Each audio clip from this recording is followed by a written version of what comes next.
Hello all, welcome to Stywise Academy. So it is 24th of August. So today GS3 paper was conducted by UPSC for the mains of 2025, and we are here for the questions analysis as well as the trend analysis. What are the trend? What is the different changes in the UPSC pattern that is being witnessed today? Right. So welcome all to this channel, and let's begin the analysis. So question one was distinguish between the Human Development Index (HDI) and inequally adjusted Human Development Index with special reference to India. Why is HDI considered a better indicator of inclusive growth? So this is a type of change in the pattern that the question has been asked. Question has directly not been asked on the inclusive growth. Right. So this was a pattern of UPSC to ask about the inclusive growth directly, but this year UPSC has gone for indirect approach to ask this question, and it has referred to the Human Development Index in order to know the inequality or inequality adjusted Human Development Index in India. Right. So that is what the change that I am witnessing in this paper, very first question of the paper GS3. Right. So it will be a bit difficult. Okay, it will be a bit difficult to answer if a student has not prepared this inequality adjusted Human Development Index. But still some of the management to write some of the further points can be done by the student in order to gain at least a minimum amount of marks in this type of question. Right. So this was the analysis with respect to question number 1. Let's move to question number 2. What are the challenges before the Indian economy when the world is moving away from the free trade and as well as the multilateralism to protectionism and bilateralism? How can these challenges be met? So as we all know that American president, that is Mr. Trump, is putting tariffs, and tariff war is going on between USA, China, and as well as Russia, etc. So from an era of globalization, every country is now moving into the era of protectionism. So that is why this question becomes very important. Okay, very important, and we can also see that in the previous term of the American president, this type of question has also been asked by the UPSC. How in 2018 question was asked, how would the recent phenomena of protectionism and currency manipulation in the world affect the macroeconomic stability of India? So in that sense only this question has again been asked. Right. And this question is I think will be easy to answer because this type of analysis has already been given in the current affairs. Right. So this question is current affairs derived question, and this question can be tackled easily. Right. So I will say this question was easy. Now moving to the third question, explain the factors responsible for the decision of the farmers on the selection of high value crops in India. So factors have been asked, right? And this question can be seen as an influence of the question of 2021, what is the present challenges before crop diversification? So crop diversification has directly been asked here, but now in 2025 crop diversification has not directly been asked but indirectly been asked, because the farmers are now deciding to go for high value crops as compared to monocropping. Right, monocropping. So this is the question that this question has been asked in an indirect way as compared to the direct way. Right. So this question can be easily written by an aspirant, and I will say it is easy to moderate question. Right. So this was the analysis with respect to question number 3. Yes, question number 3 was it was not very difficult. Now moving to the question number 4, elaborate the scope and significance of supply chain management of agriculture commodities in India. Right. So agriculture commodities supply chain management is done, and the scope and significance has been seen. But this question is fairly simple and also expected. Okay, expected. And I will say this was on the same lines as the UPSC asked the question. This was a fairly simple question, and in 2015 also question was asked, What are the impedance in marketing and supply chain management in industry in India? And can e-commerce help in overcoming these bottlenecks? So when the question has been asked about the industry, right? So when the question has been asked about industry, now it was natural progression that UPSC will either go for agriculture or services. Now agriculture has been taken by UPSC this time, right? So this was the question, and it was fairly on the line that UPSC was asking, and it was, I would say, expected. Now, moving to the next question, question number 5. The fusion energy program in India has still evolved over the past few years. Okay, fusion energy is being talked about, and hence we are not talking about the fission. Fission energy has been asked a multiple number of times. Now they have moved to the fusion type of energy. Mention Indian contribution to ITER. Okay, what will be the implications of the success of this project for the future of the global energy?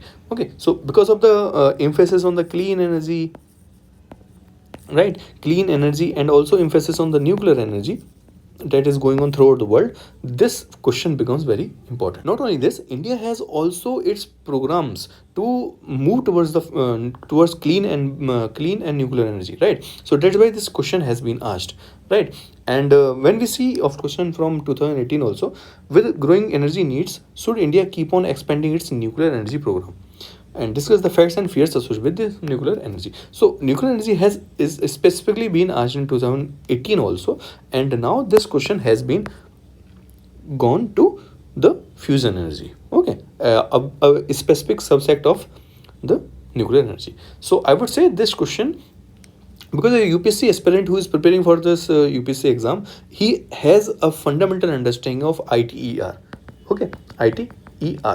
Okay, so that is why this question is a type of question which in which the UPSC aspirant has a fundamental understanding also, and hence this question will be easy to moderate for a student, right? And also implications have been asked in the last part of the question that can be written, right? Even within the pressure of the exam, the implications can be written. Now moving to the question number 6.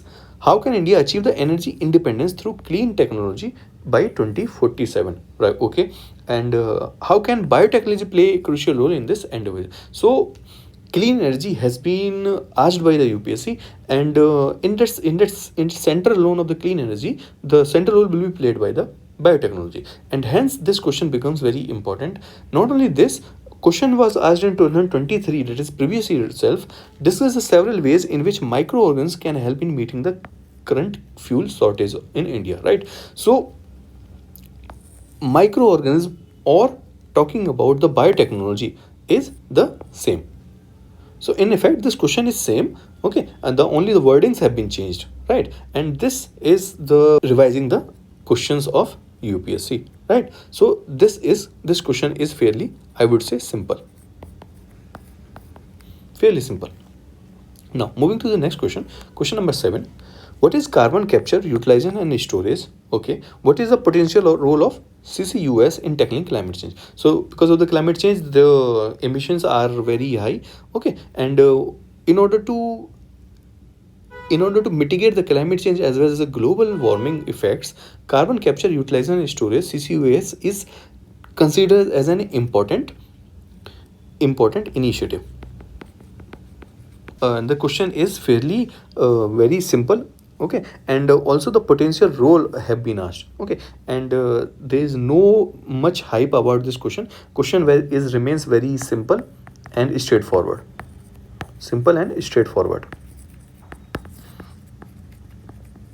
This question can be easily attempted by the UPSC aspirant, and I will consider this as a easy question, right?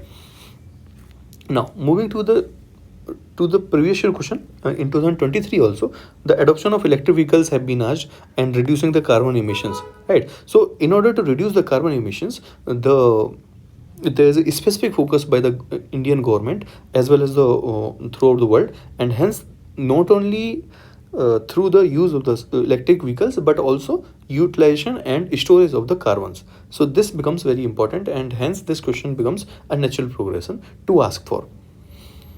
Okay, so now moving to the question number 8. Seawater intrusion in the coastal aquifers is a major concern in India. Okay, what are the causes of the seawater intrusion and remedial measures to combat this hazard? Okay, so I would say this question is a bit different in this way of asking, right? And this question has been taken as an hazard. Okay, and this question and inclusion of environment as well as disaster management, right? So seawater intrusion and because of the seawater rise and also the global warming effect, etc., this is causing specific and many problems to the coastal areas, and remedial measures and causes have been asked. Okay, so question is simple in its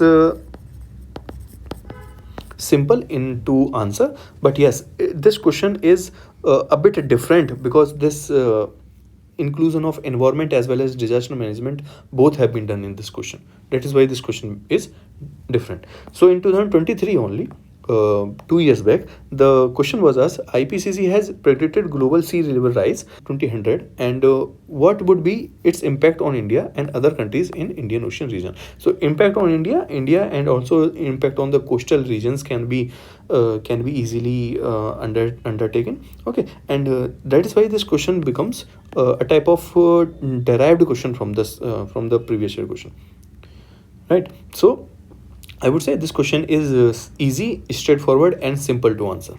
Right. So this is all about this question. Moving to the question number 9. Terrorism is a global scourge. Okay. How has it manifested in India? Elaborate with contemporary examples. What are the countermeasures adopted by the state? Okay. And as we all know, the Felgam attack take place. Okay, Felgam attack takes place, and there were much of the things that India and Pakistan did, and even India and Pakistan were on the verge of war. Okay, so that is why this question becomes important, because this the root cause of these war, okay, was terrorism. That's why this question has been asked, and not only this time question has been asked. Question has especially been asked in the previous time also, in 2021 also. Analyze the complexity and intensity of terrorism, its causes and objective nexus. So terrorism has been a important theme of UPSC, that UPSC has this as a core element of its question making process, right? So this question in itself is straightforward and simple, I will say, and easy. What is problematic in this question is only a certain level of difficulty is countermeasures adopted by the state in the contemporary time. Okay, you have to give some contemporary recent examples. This is only the difficulty level in this question. Otherwise, the question remains fairly simple and straightforward. Right, now moving to the question number 10. The government of India recently stated that LWE will be eliminated in India by 2026. Okay, and what is the understand by LWE, and how are people affected by the measures taken by the government? This question is very, very, very simple. I would say very simple. Okay, this is the very foundational type of question that is prepared by the UPSC aspirant. It doesn't involves analysis. Okay, no analysis is required. Only the prepared, the better the student is prepared for this type of question, the better the marks he will get. Okay, and not only this, in 2018 also the question was asked: LWE is showing the downward trend, and but it still affects many part of the country. Please we explain the government of India's approach to counter these challenges. Right. So this question is in effectively the same as the question that is asked in 2018. So this is all about this question. Now moving to question number 11. Explain how the Fiscal Health Index FHI can be used as a tool for assessing the fiscal performance of the state in India. Okay, in what way it would be encourage the states to adopt prudent and sustainable fiscal policies? So because of the state in itself can meet its budget expenditures by taking loans from the either center or from outside India. That is why the fiscal health of state becomes very important. And RBI releases this fiscal health index report, and it has measured that the fiscal health of a state, what are the different parameters, and whether it is good or not. Okay, so that's why this question becomes very very important. Okay, very important. And this is also the question that we have also discussed in our mentorship program. Okay, we are currently we have already launched this Dronacharya mentorship program. We have already done this type of question, and in order to meet the current demand of the UPSC, that the UPSC pattern is going in this direction, right? So that is why this becomes very important that you join a mentorship program which is in line with the UPSC trend, right? Now, this question also is significantly influenced from the 2013 question. What are the reasons for introduction of FRBM Act of 2003, and discuss the critically its salient features and its effectiveness. So, because FRBM Act was also enacted in order to make the states as well as center fiscally prudent in its expenditures, right? So that's why this question is important, right? Now, moving to the next question, question number 12. Discuss the rationale for the production linked incentive schemes (PLI). And what are its achievements? In what way can the functioning and outcome of this scheme be improved? Okay. Now, this question is a type of question which was in the current news for about 2 years now, 2 or more years now. So this question, if a person, if an aspirant is preparing dedicatedly for the UPSC, then this PLI must have been read by the aspirant multiple number of times, and that is why this question becomes easy to target, easy to moderate in order to target. But what is the problem? And what is the difficulty level of this question is achievements. How will you give the facts and datas to support your answer?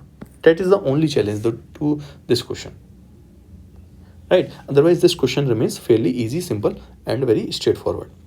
In 2023 also, question was asked about the faster economic growth requires increased share of the manufacturing sector in the GDP and of MSMEs. So comment on the present policies. So present policies, one of the present policy is PLI, and PLI has been asked this year.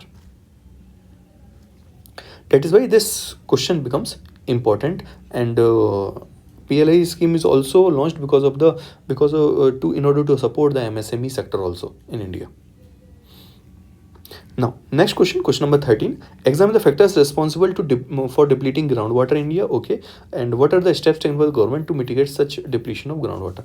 In the prelims also, question was asked about groundwater. And now, because India is facing water scarcity problem throughout the nation, that is why this question becomes very important because of the depleting groundwater and steps that have been taken, factors and steps. So both are the things which are easy to answer. Okay, which are easy to answer, and hence this question is very very simple. Very simple, I will say. Right, so only you have to support it with the data. If you have data, then it's very very simple question, right? And 2020 question, this question was asked that suggest measures to improve the water storage and irrigation systems to make the judicious use of the water under depleting scenario. So because water is depleting at a very fast rate, that's why in order to improve the water storage and irrigation system should be improved, right? So that's why this question is again the extension of this question of 2020, right? So this is all about this question. This question is very simple, I would say. Now, question number 14. Examine the scope of the food processing industry in India. Elaborate the measures that have been taken by the government of India in the food processing industry for generating employment opportunities. This question is very very straightforward, and this type of question is usually prepared prepared by all. Prepared by all the UPSC aspirants, this question is prepared. That is why this question remains very straightforward, very simple, and very easy to answer. And not only this, UPSC has already asked this type of question in 2022 only. Elaborate the scope and significance of the food processing industry in India. In that sense, this question has again been asked in this exam, right? So this is all about this question. Now moving to the question number 15. How does nanotechnology offer significant advancements in the field of the agriculture? Okay, question has been asked about the nanotechnology and its application in the agriculture sector. Okay, how this technology help to uplift the socio-economic status of the farmers. So farmers, how they will be benefiting in by the use of this technology. So nanotechnology is the core element of the science and technology aspect. Okay, and this type of question has already been asked by UPSC in 2020. So what do you understand by nanotechnology and how it is helping in the health sector? So its application in the health sector has already been asked. Now UPSC is going for agriculture sector. Okay, this was a question, I can say, on the expected lines, and I would say this question is also easy to answer because UPSC's parents are largely prepared for this type of question. Now moving to the next question, question number 16. India aims to become a superconductor manufacturing hub. Okay, what are the challenges faced by the superconductor industry in India? Mention the salient features of India's superconductor mission. Okay, so this question is very important because India has specifically started to go for this semiconductor manufacturing within its nation. Okay, and it wants to become a superconductor hub. And not only this, India has already given approval for setting up of factories in Gujarat as well as Assam. Okay, Assam plus Tamil Nadu. So at many states, within many states, these type of factories for the development of semiconductor manufacturing is being promoted by the government of India, and that's why this question becomes very important and has been asked by the UPSC, right? And UPSC is also asked this year because India's semiconductor industry marks the milestone with the first made in India chip. So first made in India chip has already been developed in India. That's why this question becomes important, and this question has been asked by the UPSC, right? So that is the significance of this question. Now moving to the next question, question number 17. Mineral resources are fundamental to country's economy. These are exploited by mining. So mining is important here. Why is mining considered environmental hazard? First thing, and explain the remedial measures required to reduce the environmental hazard due to the mining. I see the changing in the trend of this UPSC is there are no direct question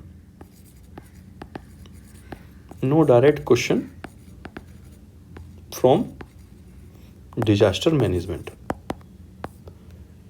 Question of disaster management has been asked with the environment. Both have been merged at this time. There were questions about the floods, urban floods, maybe cloudburst. Okay, and there were many type of disasters which question can be asked from, but UPSC this time has merged this disaster management topic with the environment. That is the significant change in the trend that I am seeing from the analysis of this type of this year's question, right? So but when we talk about this question becomes easy to answer. In 2013 also, what are the consequences of illegal mining? That has also been asked, and is the Ministry of Environment and Forest concept of go and no go zones for coal mining. So coal mining and what are the issues of illegal mining, etc. This type of question has already been asked by the UPSC. So now moving to the next question, question number 18. So write a review on India's climate commitments under the Paris Agreement 2015 and mention how they have been further strengthened in 2000 in COP 26 and 2021, and in this direction how has the first NDC intended by the India has been updated in 2022. So in this question everything has been asked from starting from 2015 to 2021, changes in 2021, and what are the different commitments that have been made by India in the Glasgow summit of 2022. So this question has asked from the Paris Agreement till Glasgow, everything that have been done by India in this direction. Okay, this question is I would say moderate in its difficulty level, right? It is prepared by UPSC aspirants, but not in that direction, in this format that this question has been asking from. Okay, and question has also been asked in 2021, like describe the major outcomes of 26th session of Conference of Parties, that is UP26, and what are the commitments that are made by India in this conference. So commitment made by the India in this Glasgow summit will be known by the UPC aspirants, because this question has already been asked. Okay, but tracing the sequence becomes very difficult in this exam. So that's why the question will be moderate in its difficulty level, right? Now, moving to the next question, what are the major challenges to the international security and peace process in the northeastern states? Map the various peace accords and agreements initiated by government in the past decade. So this question was fairly been on the line that UPSC should have asked it before also. Okay, because there were many initiatives that have been taken by the government of India in order to the reduce the insurgency in the northeastern states, right? So be it the Bodo peace accord, be it the discussions with the Mizo parties, etc. Okay, and Manipur conflicts, etc. Right? So these all the initiatives that have been taken by the government of India, right? So, and not only this, in 2017 also, the question has been asked about the northeastern region of India has been infested with insurgency for very long time. Yes, analyze the major reasons and for the survival of armed insurgency in this region. So regions have been asked, but now in this question, the various peace accords that have already been signed by the government of India has been asked. Right. So this was a natural question that should have been asked by UPSC previously also, but that has now been asked by the UPSC. Right. So this question is important, and also I think what is the problem that UPSC aspirant may face in this type of question is to write every record, to write every accord. Remembering every accord and then writing it down, it will be problematic, and they may forget, because I have been there, and when the pressure is very high in the exam, not everything is becomes recallable, right? So I would say this question is moderate in its difficulty level. Yes. Now, moving to the last question, why is maritime security vital to protect India's sea trade? This is the maritime and the coastal security challenges and way forward. Right. So maritime security has been asked in this question, and because maritime security is very important, because 90% of the sea trade with the foreign countries goes from the sea areas only. That's why the maritime security of is very important for India, and challenges are also being asked by the question and way forward. The question has already given the three items that the aspirant should write. And if we see the previously also in 2022, question has been asked about the maritime security challenges that India is facing, right? And also initiatives that have been taken. So this question should have been prepared by the UPSC aspirant, and that is why this question becomes easy, that only UPSC aspirant has to give the what they know about, right? So this was all about the understanding of analysis of the questions of this GS3. What I want to specifically talk about is the as a whole in the GS3, economy was of moderate level. Science and technology was easy and expected and on the expected lines. When I talk about the internal security, it was fairly easy.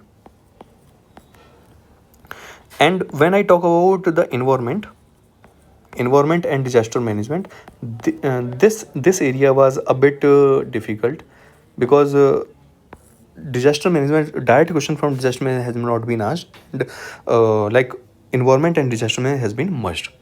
So this is my analysis of this whole paper. Okay, but as a whole, if I consider, then this question paper was easy to answer, easy to answer, as compared to last year, where last year and last year, when the questions, the level, difficulty level of question was very high, but this time the difficulty level of question is not that much high. So this was my analysis of this GS3 paper. I hope you like it. If you like this, then just do like, share and subscribe the channel, and thank you for being present to watch this video. Okay, thank you all.